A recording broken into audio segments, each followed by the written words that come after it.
예, 지난 6월 북미 정상회담에서 트럼프 대통령이 김정은 위원장에게 종전선언을 약속했다고 미국 언론이 보도했습니다. 이 매체는 트럼프 정부가 약속을 지키지 않으면서 비핵화 협상이 교착 상태에 빠졌을 개연성이 있다고 지적했습니다. 네, 이런 가운데 남북 경의선 철도 공동조사가 유엔사 불허로 무산되는 등 남북 경협에 대한 미국 측의 불만 표시가 노골적이라는 지적도 나오고 있습니다. 관련 내용들 김용현 동국대 북한학과 교수와 함께 자세히 살펴보겠습니다. 예, 어서 오세요. 안녕하십니까? 예. 벌써 이제 내일이 9월입니다. 그렇습니다. 예, 남북 관계에도 좋은 소식이 좀 많이 들렸으면 좋겠는데 이번 여름을 마치는 상황에서 별로 좀 지금 상황은 좋지 않다 이렇게 좀 볼 수 있을 것 같은데 네. pom페이오 국무장관의 4차 방북 무산이 김영철 노동당 부위원장의 비밀 편지 때문이다. 네네. 이게 이제 좀 전문가들 사이에 설득력을 좀 얻고 있는 것 같습니다. 네. 그런데 과연 이 편지 내용이 뭘까? 적대적이며 선동적인 내용이 들어있을 것으로 저희들이 추측을 했는데 오늘 로이터 통신에서 정부 고위 관리의 말을 인용했습니다. 물론 예. 무언가를 둘 생각이 없다면 오지 말라 이런 내용이 담겨 있었다는 겁니다. 네. 글쎄요, 뭔가를 들고 갔을 수도 있을 것 같은데 네. 이런 내용이 정말 전달됐을까 하는 생각이 드는데 어떻게 보십니까? 우선 이제 편지 실체는 확실한 것 같습니다. 북측에서도 그 편지에 대해서 부인하지 않고 있거든요. 그래서 편지는 분명히 있었을 것이고 예. 그 편지의 내용이 그럼 과연 뭐냐라고 하는 건데 결국 크게 보면 북한은 행동을 하고 있는데 미국이 머뭇거리고 있는 것 아니냐. 특히 비핵화 문제에 있어서 북한의 행동이 몇 개 나왔지 않습니까? 풍계리 핵시험장 폐쇄부터 해서 또 동창리 미사일 시험장 부분 폐쇄까지 한 서너 개의 조치가 있었는데 예. 북한이 봤을 때 미국은 그 한미 군사훈련 일시 중단 조치 말고는 없다. 종전선언을 북한이 강하게 요구하고 있는데 미국은 거기에 대해서 답이 전혀 없다. 종전선언조차 미국이 받아들이지 않는다면 앞으로 북한이 요구하는 것을 미국이 더 받아들일 게 뭐가 있겠느냐. 이런 불만들을 아마 서신에 담았을 가능성이 높습니다. 그것이 이제 김영철 부위원장의 서신을 형식을 통한 것이니까. 예. 그것은 결국 북한의 불만을 강하게 트럼프 대통령 또 폼페이오 장관에게 전달하는 그 과정에서 표현하신 것처럼 그렇게 크게 선물을 줄 게 없으면 오지 않는 게 좋겠다 이런 식의 표현이 나올 수도 있다. 그렇게 우리가 추측해 볼 수는 있다고 봅니다. 그 불만 표현이라고 이야기를 해주셔서 사실 네네. 그 불만을 갖는 이유에 대해서도 또 일부의 한 이 미국 인터넷 매체에서 이야기가 네. 나왔거든요. 네네. 사실 지난 북미 회담 때 트럼프 대통령이 이미 뭐 비핵화에 앞서서 종전선언 약속을 했고 네네. 여기에 김정은 위원장이 그럼 뭐 핵탄두를 내놓기 전에 이제 종전선언이 되는 줄 알았는데 나중에 폼페이오 장관이 핵탄두 70%를 요구를 했다. 네. 그래서 불만이 나온 것이다라는 보도가 있었거든요. 이건 좀 어떻게 보셨습니까? 그러니까 북미 간의 그 해석의 차이들이 약간 있는 것 같습니다. 그러니까 6.12 그때 북미 공동선언과 또 당시의 대화 속에서 김정은 위원장은 종전선언에 대해서 그 트럼프 대통령이 확인을 해준 것이다라고 이해를 했을 법도 한 것 같고. 예. 그렇지만 미국은 그것이 아니라고 볼 수 있는 미국 나름대로의 해석이 있을 수 있을 것 같습니다. 예. 미국은 종전선언까지 주는 데 있어서 결국 북한의 행동 이것을 더 무게감 있게 이야기한 것이다. 이런 그 두 지도자 간의 대화 또는 당시의 실무 차원의 대화에서 뉘앙스의 차이가 있었을 수 있다. 결국에 크게 보면 북미가 지금 비핵화 평화체제의 첫 출발하는 과정에서 첫 단추를 어떻게 꿰느냐는 문제인 것 같습니다. 그래서 미국은 북한에 끌려가지 않겠다는 것이고 북한도 역시 트럼프 정부가 그 드라이브를 거는 거에 대해서 북한이 한 번 잘못 그 발을 딛기 시작하면 계속 끌려간다, 계속 밀린다. 이런 차원에서 지금 북미 간의 삿바 싸움이 상당히 격렬하게 벌어지고 있는 것 아닌가 뭐 그렇게 볼 수도 있을 것 같습니다. 결과론적 얘기지만 그 6.12 싱가포르 북미 정상회담 때 이런 내용들이 좀 어느 정도 많이 합의가 이루어져서 내계약 외에 다른 합의문도 좀 당겼다면 그렇습니다. 예, 지금까지 이런 혼선이나 좀 차질이 빚어지지 않았을 것 같다 이런 생각을 해보는데 좀 아쉽다는 대목이 좀 생각이 듭니다. 그때 당시에도 보면요. 종전선언과 관련된 부분에 대해서 그 6.12 때 6월 10일 날 종전선언을 하느냐 아니면 그 종전선언의 내용을 내용에 담고 나중에 하는 이것 때문에 예. 문재인 대통령은 싱가포르를 방문할 계획을 이미 갖고 있었습니다. 예. 그래서 예. 예. 그 시점에 말씀하신 대로 좀 정리를 좀 명확하게 하면서 예. 공동 성명에 좀 그 내용들을 좀 구체적으로 담았더라면 좀 더 북미 간에 매끄럽게 상황을 진전시킬 수 있는 그런 과정이었을 것이다. 이 부분은 좀 아쉬움이 있습니다. 우리 정부는 올해 안에 정전선언을 하겠다 이런 목표는 변함이 없는 것 같아요. 그렇습니다. 예, 그렇죠. 네. 문재인 이제 외교안보 특보가 지난해 11월 우리 정부가 구체적인 종전선언안을 미국에 제안을 했고 긍정적인 반응을 얻었다 이렇게 했습니다. 이 정전선언이라는 문제가 주한미군 주둔 문제와 관련이 돼 있기 때문에 좀 민감한 부분이 되지 않았습니까? 네. 이 문재인 특보가 이야기했던 이 정전선언의 어떤 그 요소들이, 그러니까 어떤 것들이 담겨 있으면 미국과 한국, 북한을 네네. 모두 만족시킬 만한 어떤 안들이 있었을 것 같다. 그리고 이거 미국이 제안했는데 지금 그 뒤로 이게 좀 진척이 없는 것 같다. 이런 뉘앙스거든요. 과연 네네. 문재인 특보가 말하는 이 안들은 어떤 게 있었고 우리가 볼 수 있습니까? 지금 이제 문재인 특보의 이야기는 개인의 이야기일 수밖에 없습니다. 일단 그렇습니다. 정부 당국의 예. 공식적인 입장은 아닌 것 같고요. 예. 그 문정인 교수님의 이제 개인적인 그런 입장이다 이렇게 봐야 될 것 같은데 예.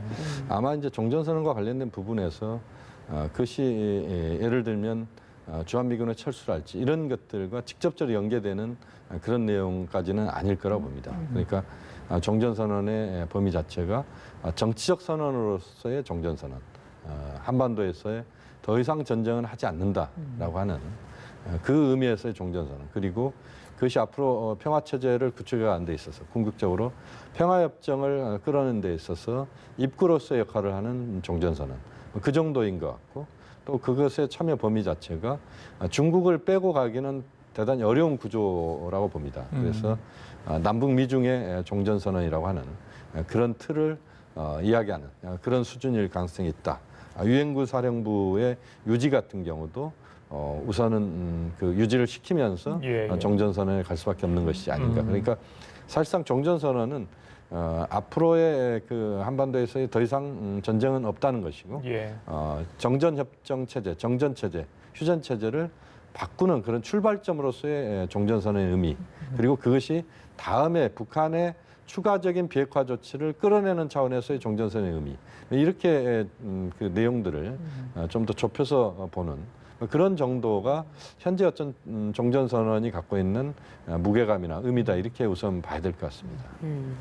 사실 그간 북한 비핵화 프로세스의 일정 부분에 효과적인 진전이 없으면 유엔 총회에 참석하지 않을 것이란 예상이 가장 많았던 문재인 대통령이 이번에 9월에 참석할 가능성이 좀 많이 거론되고 있는 것 같습니다.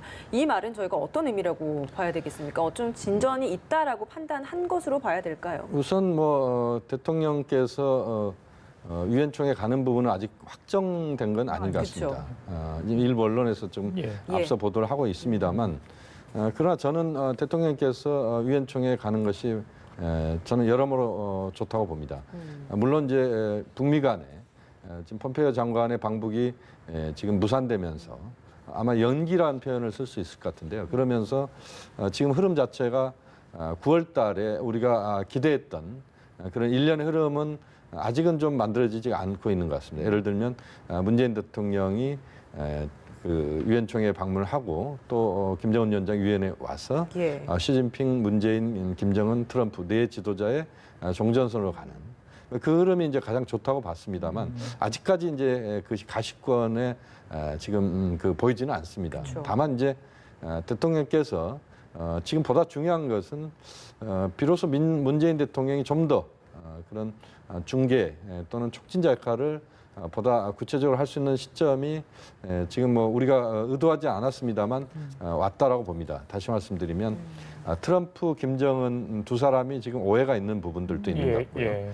또 상호 간에 지금 손을 못 잡고 있는 그런 접점을 찾지 못하고 있는 이 와중에서 문재인 대통령이 중간에 서서 두 지도자 사이에서의 의사소통을 좀 더 원활하게 시키고 상호 간의 공감대를 형성시킬 수 있는 그런 노력을 문재인 대통령이 지금 상당히 중요하게 해야 되는 시점인 것 같고, 또 시간이 별로 많지 않다고 봅니다. 그 부분에 있어서. 왜냐하면 9월 일정을 보면은 아마 9월 말 10월 초 정도에 그런 남북 미중 간의 종전선언이 이제 가장 바람직하다고 봅니다만 그렇게 본다면 지금 문재인 대통령이 보다 남북 관계 또는 북미 관계 또는 한미 관계, 한중 관계 여러 경로들을 채널들을 최대한 동원해서 김정은 위원장의 워싱턴, 뉴욕 방문을 실현시키는 또 그 과정에서 남북 미중 종전선언을 가는 그런 흐름에 대한 역할 이것은 보다 지금 굉장히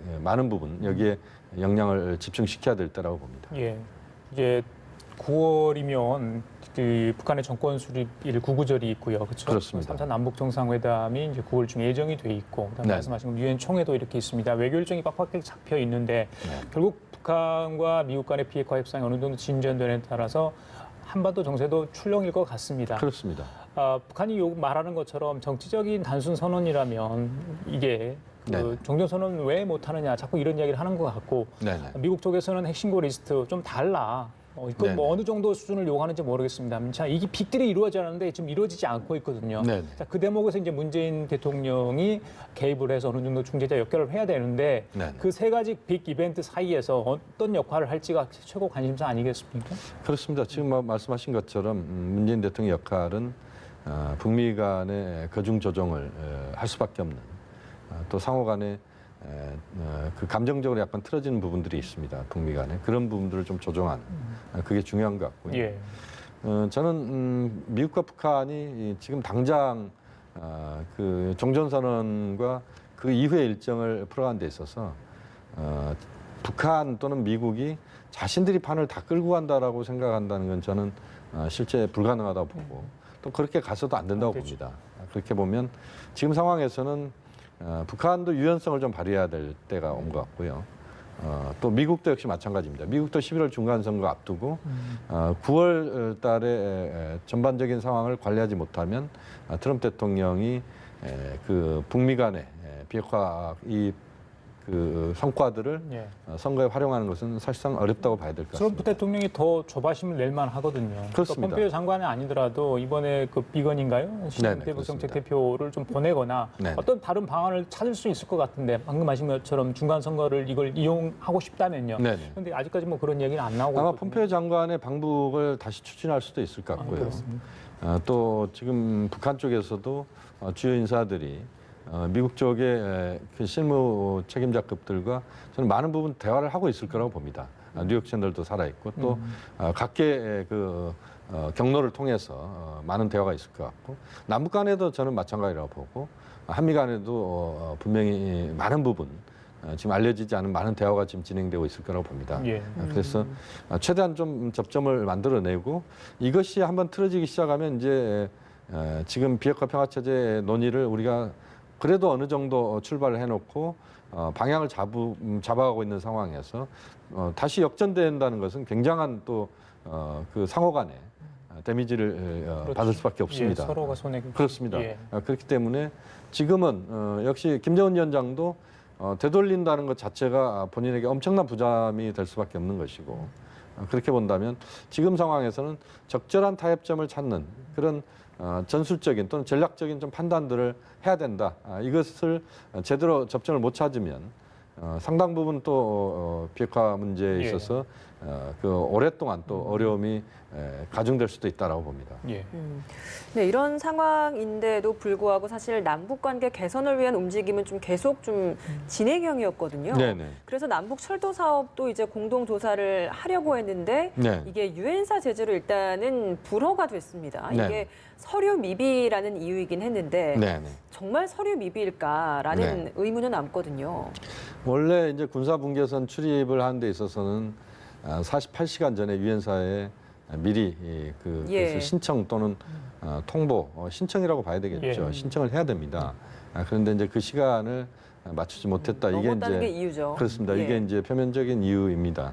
물론 뭐 그것이 기술적인 부분에서 그 불허의 이유가 될 수는 있습니다만 네. 어쨌든 이번에 그 경의선 그 시험 운행은 우리 쪽 구간은 우리 철도가 시험 운행하고 그다음에 북측 구간은 북측 철도 그러니까 북측의 그 기관차가 이제 시험을 운행을 하는 뭐 예. 이런 걸로 한 일주일 정도 일정으로 만들어져 있었습니다. 근데 이제 그것이 갖고 있는 상징성을 포함해서 지금 북미 간에 굉장한 삽박싸움이 벌어지고 있는데 남북 간의 그런 철도 시험 운행이 미국 쪽에서 봤을 때는 그렇게 유쾌한 것은 아니었을 것이다. 뭐 이렇게 생각은 저는 가능하다고 봅니다. 예. 뭐 그런 차원에서 우선은 이제 미국 쪽에서 위엔사가 불허했으니까 뭐 예. 미국이라고 표현할 수는 없습니다만 예, 예. 내용상 사실은 이제 뭐 그 한미 연합사령관 유엔사령관을 이제 겸하고 있기 때문에 어쨌든 미국의 입장이 간접적으로 반영된 것이다 이렇게 봐야 되는데 뭐 남북관계 차원에서는 늘 고민이 되는 부분입니다. 우리가 남북관계에서 지금 유엔 제재를 비껴갈 수 있는 수준 내에서는 우리는 최대한 남북관계를 개선시켜야 되는 것은 당연한 겁니다.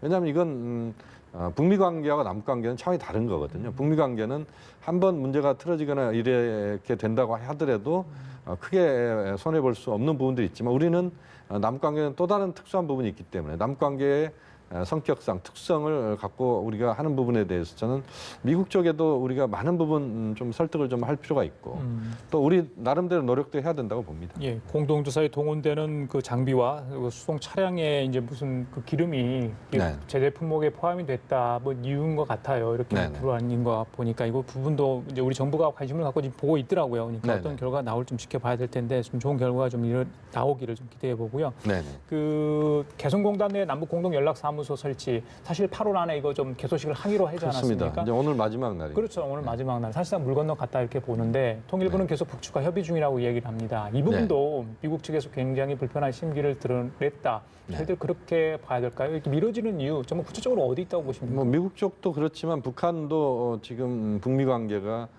지금 삿바싸움이 지금 아주 거기에 북한도 집중하고 있다 이렇게 봐야 될 것 같습니다. 그래서 공동 연락사무소가 하고 있는 여러 가지 상징성이나 의미가 대단히 큽니다만 북한도 지금 그쪽의 모든 부분을 북미 관계에 집중하고 있다 이렇게 봐야 될 것 같고요. 그래서 일단 우리 나름대로는 뭐 준비는 뭐 저는 착실하게 해야 된다고 봅니다만 좀 더 시간을 두고 뭐 9월 달에 지금 대통령께서 평양 방문 3차 정상회담은 우선 확정을 시켜놨으니까 예. 그 전에 공동 연락사무소가 개소돼야 여러모로 모양새가 좋습니다. 예, 방북 전에요. 그렇습니다. 예. 그렇게 보면 9월 초에 뭐 최소한 북한의 구구절 전 또는 추석 전에는 이런 공동 연락사무소가 개설되는 것이 예. 바람직하다고 봅니다. 예, 알겠습니다. 알겠습니다. 그 미국이 자국이긴 북한 여행 금지를 한 지 이제 거의 1년이 돼 가는데 이걸 1년 더 연장하겠다라는 네네. 이야기를 했거든요. 예. 이것 또한 지금 북미 관계에 있어서의 좀 경색된 국면의 연장선으로 저희가 해석을 해야 되는 거겠죠? 그렇죠. 역시 이제 북한 입장에서는 미국과의 관계를 풀어가는 그런 시금석 중에 하나가 여행 금지 조치를 해제하는 거라고 봐야 될 것 같습니다. 그런데 미국은 더 이걸 1년을 연장한 것은 결국 북한을 압박하는 어떻게 보면 북한에 대해서 미국이 한편으로는 압박 그리고 트럼프 대통령이 보면 또 김정은 위원장에 대한 호감은 여전히 유지하고 있는 그런 표현들을 또 하고 있습니다. 그렇죠. 그렇게 보면 미국이 갖고 있는 생각은 한편으로는 이제 압박을 하고 또 한편으로는 이제 그 김정은 위원장과의 어떤 대화의 끈을 유지시켜 나간다. 그러면서 또 중국이 북한과의 관계를 풀어가는 것에 대해서는 최대한 중국을 압박하면서 제재의 상황은 또 유지하겠다. 이런 부분에서 역시 이제 미국은 약간 길게 보는 것 같고요. 북한도 역시 지금 그 상황에서 밀리면 계속 밀린다. 이게 북한이 갖고 있는 또 하나의 강박관념이라고 봐야 될 것 같습니다. 또 그런 차원에서 북한이 또 북한도 또 길게 보면서 또 접근하는 그 과정에서 지금 접점이 만들어지지 못하고 또 성과가 안 나오는 그런 어떻게 보면 좀 서로 지금 상황은 서로가 뭔가를 추동시키지 못하는 그런 상황이라고 봐야 될 것 같습니다. 미국인 여행 금지 연장이 네. 북한 경제에 어느 정도의 악영향을 미칠까요? 지금 중국 쪽에서는 뭐 구구절 맞아가지고 뭐 여행 잠시 이렇게 네네. 멈추게 하는 그런 조치를 취하지 않았습니까? 저희들이 네. 알기로는요. 네. 그래서 이런 조치들이 그러니까 단순히 미국이 여행 금지 조치를 취했다는 그런 것은 상징적 의미가 있잖아요. 다른 서방 국가들에게도요. 그렇습니다. 예, 어떻게 북한 경제에 영향이 있다고 보세요? 뭐 북한 경제에 심각한 영향이라기보다는 그렇죠. 심리적인 부분이라고 봐야 될 것 같습니다. 그러니까 말씀하신 것처럼 미국인의 여행 금지는 결국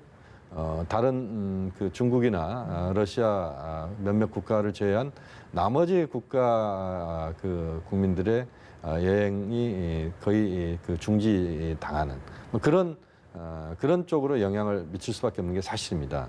또 북한 같은 경우 지금 이제 대규모 매스 게임도 준비를 하고 그렇죠. 그것을 뭐 몇백 달러에 파느니 뭐 이런 예, 이야기가 예. 나오는 예, 상황에서 북한 입장에서 봤을 때는 북한 관광 이 부분에 있어서는 상당히 좀 부정적인 그런 요소로 작용할 수밖에 없다고 봅니다. 그래요. 알겠습니다. 자, 지금까지 김영현 동국대 북한학과 교수와 함께 얘기 나눠봤습니다. 오늘 말씀 잘 들었습니다. 고맙습니다. 감사합니다. 예.